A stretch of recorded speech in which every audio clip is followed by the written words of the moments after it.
আসসালামু আলাইকুম ওরহমতুল্লাহি ওবরাকাতু। পবিত্র জিলহজ মাস ইতিমধ্যেই শুরু হয়েছে। মক্কার ময়দানে লক্ষ লক্ষ হাজি আল্লাহর ডাকে সাড়া দিয়ে চলে গিয়েছেন।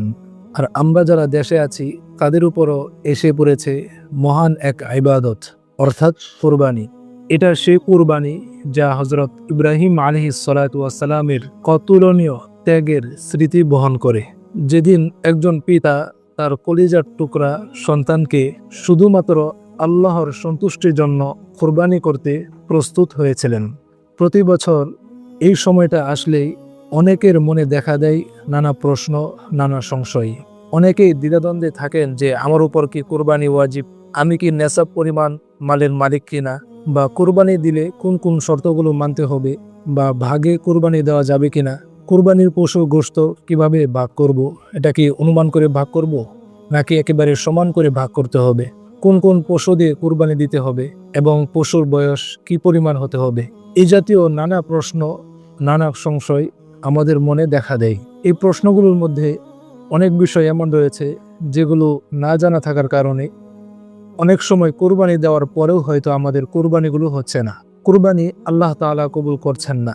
সেজন্য এই বিষয়টি বিবেচনা করেই আমরা চেষ্টা করব কোরবানি বিষয়ে কিছু মাসআলা মাসাইল নিয়ে আলোচনা করবার জন্য।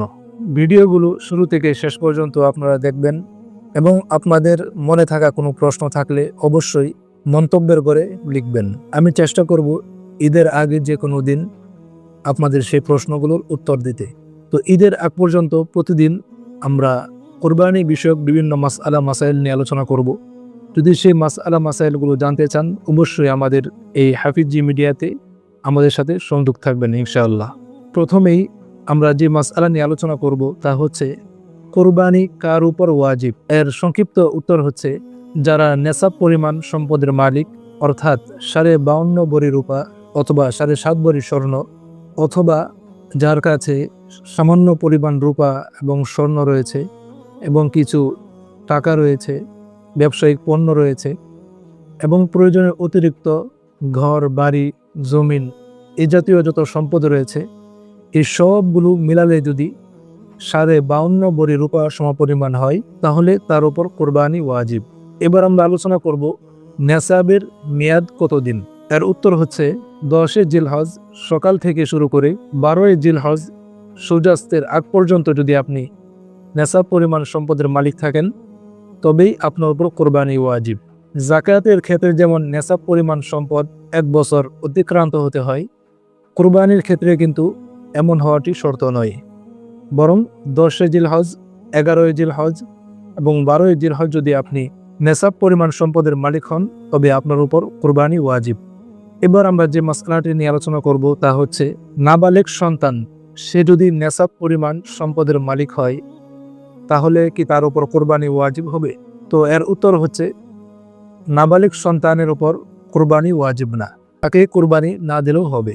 এবার আমরা আলোচনা করব বালেগ সন্তান যে নেশাব পরিমাণ সম্পদের মালিক কিন্তু সে সুস্থ মস্তিষ্কের অধিকারী না, তার উপরও কি কোরবানি ওয়াজিব, তাকে কি কোরবানি দিতে হবে। তো এর উত্তর হচ্ছে তার উপর কোরবানি ওয়াজিব না, যেহেতু সে সুস্থ মস্তিষ্কের না, অর্থাৎ পাগল অবস্থায় আছে, এই হালতে সে শরীয়তের মুকাল্লাফ না, যার কারণে তার উপর কোরবানি আবশ্যক না।